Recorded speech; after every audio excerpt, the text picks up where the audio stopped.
दुनिया की 5 सबसे भूतिया जगहें, एक रहस्यमयी यात्रा। दुनिया भूत प्रेत की कहानियों से भरी हुई है और कुछ जगहें अपनी डरावनी और रहस्यमयी कहानियों के लिए मशहूर हो गई हैं। कहानियां सदियों से चली आ रही हैं, पीढ़ी दर पीढ़ी, फुसफुसाते हुए स्वरों में और चेतावनी के रूप में बताई जाती है। ये ऐसी जगहें हैं जहां वास्तविकता की नाजुक परत पतली हो जाती है, जहां जीवित और मृत के बीच की रेखा धुंधली हो जाती है। इस वीडियो में हम आपको दुनिया की 5 सबसे डरावनी और भूतिया जगहों की यात्रा पर ले चलेंगे। ये स्थान न केवल ऐतिहासिक हैं, बल्कि यहां से जुड़ी घटनाएं और कहानियां आपकी रूह कंपा देंगी। खून से सना हुआ इतिहास, लंदन का टॉवर। हम अपनी यात्रा इंग्लैंड के लंदन के दिल में टेम्स नदी के किनारे स्थित एक दुर्जय किले लंदन के टॉवर से शुरू करते हैं। सदियों से टॉवर एक शाही निवास, जेल, निष्पादन स्थल और यहां तक कि एक चिड़ियाघर भी रहा है। यह उन दीवारों के भीतर है कि अनगिनत आत्माओं ने अपने अंत को पूरा किया। कैदियों के रोने की गूंज और फुसफुसाहट अभी भी पत्थर के गलियारों से गूंजती है। टॉवर का सबसे प्रसिद्ध भूत राजा हेनरी 8वीं की दूसरी पत्नी एनी बोलेन का है। 1536 में राजद्रोह के झूठे आरोपों में उसका सिर कलम कर दिया गया था और ऐसा कहा जाता है कि उसकी आत्मा अभी भी टॉवर के मैदान में घूमती है। एनी व्हाइट टॉवर के भीतर एक गलियारे के साथ बहती है, जहां उसे उसके निष्पादन से पहले कैद किया गया था।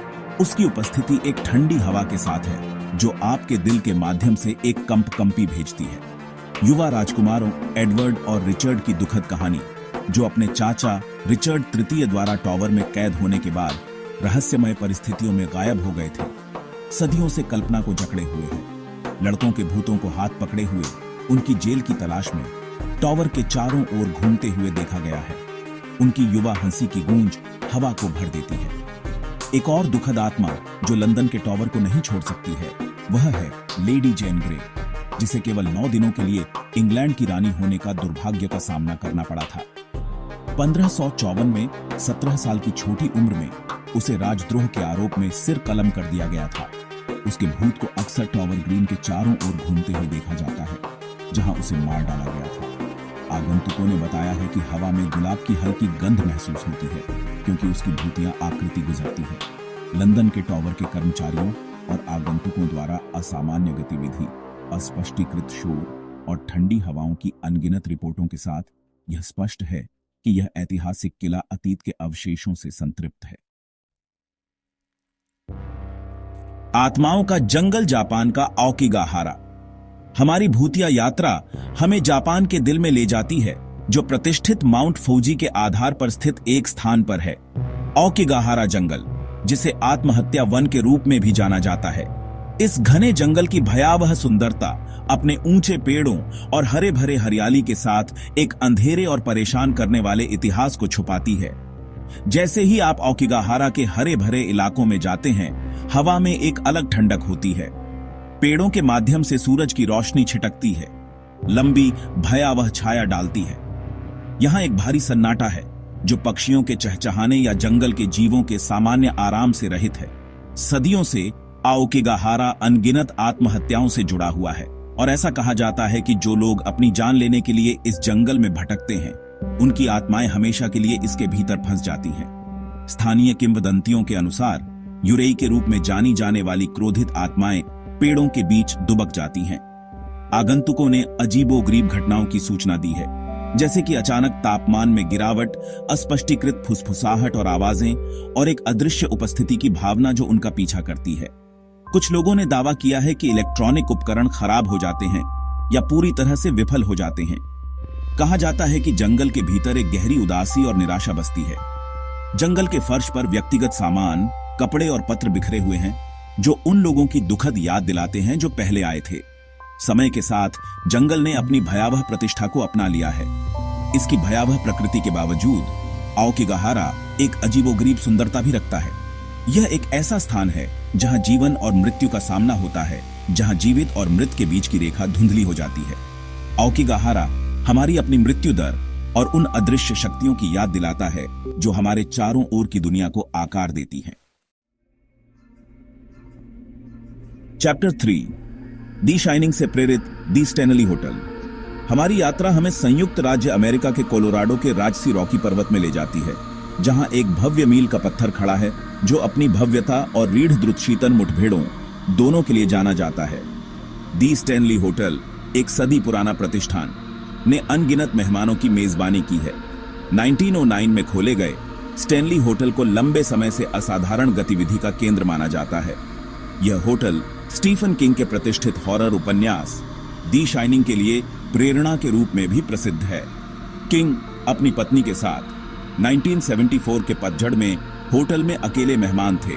वे विशाल और खाली हॉलवे में घूमते थे, एक ऐसी जगह की अजीब ऑफ सीजन ऊर्जा से प्रभावित होते थे। कमरा 217 विशेष रूप से राजा की कल्पना को जकड़ लेता है। ऐसा कहा जाता है कि यह कमरा एक पूर्व नौकरानी लॉर्ड डनरावेन की आत्मा द्वारा प्रेतवाधित है। मेहमानों ने अस्पष्टीकृत तापमान में उतार चढ़ाव, रोशनी का टिमटिमाना और उनकी नींद के दौरान उनके सामान को पैक करने जैसी अजीब घटनाओं की सूचना दी है। स्टैनली होटल का अलौकिक आकर्षण हर साल अनगिनत आगंतुकों को आकर्षित करता है। चाहे आप एक कट्टर विश्वासी हों या एक संशयवादी हों, स्टैनली होटल का अस्पष्टीकृत इतिहास आपको निश्चित रूप से मोहित और परेशान दोनों करेगा। चैप्टर 4, मृतकों के साथ एक भूमिगत भूल भुलैया, पेरिस के कैटाकॉम्ब्स। हमारी यात्रा हमें फ्रांस के रोमांटिक शहर पेरिस की हलचल भरी सड़कों के नीचे एक अस्थिद्रुतशीतन क्षेत्र में ले जाती है। यहां एक विशाल भूमिगत सुरंग और कक्षों के विशाल नेटवर्क में लाखों मृतकों के अवशेषों को दफनाया गया है। कैटाकॉम्ब की उत्पत्ति 18वीं शताब्दी के अंत में हुई, जब शहर के अति प्रवाह वाले कब्रिस्तानों ने सार्वजनिक स्वास्थ्य के लिए महत्वपूर्ण खतरा पैदा करना शुरू कर दिया था। जैसे ही शहर बढ़ता गया, वैसे ही उसके मृतकों की संख्या भी बढ़ती गई। इस भयावह दुविधा का समाधान करने के लिए पेरिस के अधिकारियों ने शहर के नीचे की अप्रयुक्त भूमिगत खदानों में मृतकों के अवशेषों को स्थानांतरित करने का एक विशाल उपक्रम शुरू किया। दशकों से रात के अंधेरे के आवरण में गाड़ियों ने मृतकों की हड्डियों को पेरिस की सड़कों के नीचे सुरंगों में ले जाया, जहां उन्हें श्रमसाध्य रूप से व्यवस्थित किया गया था। आज अनुमानित 6 मिलियन से अधिक पेरिसियों के अवशेष कैटाकॉम्ब्स के भीतर हैं। कैटाकॉम्ब्स के भूतिया माहौल को नकारा नहीं जा सकता है। सैकड़ों वर्षों से आगंतुकों और श्रमिकों ने असाधारण गतिविधि की सूचना दी है। कुछ लोगों ने अंधेरे से उन्हें घूरते हुए छायादार आकृतियों को देखने की सूचना दी है। ऐसा कहा जाता है कि कैटाकॉम्ब्स के भीतर कैद आत्माएं बेचैन हैं। चैप्टर 5, खोई हुई आत्माओं का द्वीप दी आइलैंड ऑफ दी डॉल्स। हमारी यात्रा हमें मेक्सिको सिटी के शहरी फैलाव के बाहर झोचिमिल्को के नहरों के माध्यम से एक भयावह और विचलित करने वाले गंतव्य तक ले जाती है। हरे भरे हरियाली और शांत जलमार्गों के बीच एक ऐसा द्वीप है जो अपने अशांत अतीत की भूतियां याद दिलाता है। The island of the dolls सैकड़ों, अगर हजारों नहीं तो पुरानी जीर्ण शीर्ण गुड़िया पेड़ों से लटकती हैं। उनकी खोखली आंखें आपको घूरती हैं। आइलैंड ऑफ द डॉल्स की कहानी त्रासदी और जुनून की एक कहानी है। स्थानीय किंवदंती के अनुसार डॉन जूलियन सैंटाना बरेरा नाम का एक व्यक्ति एक बार द्वीप पर रहता था। सालों पहले बरेरा ने एक युवा लड़की को द्वीप के तट के पास नहर में डूबते हुए पाया था। उसकी मदद करने में असमर्थ वह उसके असामयिक निधन से त्रस्त हो गया।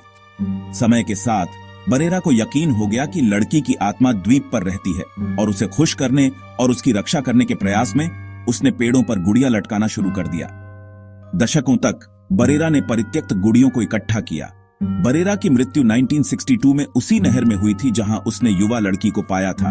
आज आगंतुकों ने दावा किया है कि गुड़िया चलती हैं, उनकी आंखें झपकती हैं, उनके अंग हिलते हैं। चाहे ये घटनाएं गुड़िया के भीतर फंसी आत्माओं का काम हो, बरेरा की अपनी आत्मा अभी भी अपने काम की देखरेख कर रही है या बस सक्रिय कल्पनाओं का उत्पाद। एक बात निश्चित है, आइलैंड ऑफ दी डॉल्स एक गहराई से परेशान करने वाला और अविस्मरणीय अनुभव है।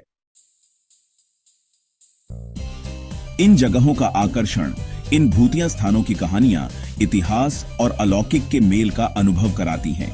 वे उन रहस्यों और अज्ञात चीजों की हमारी सहज जिज्ञासा को टैप करते हैं।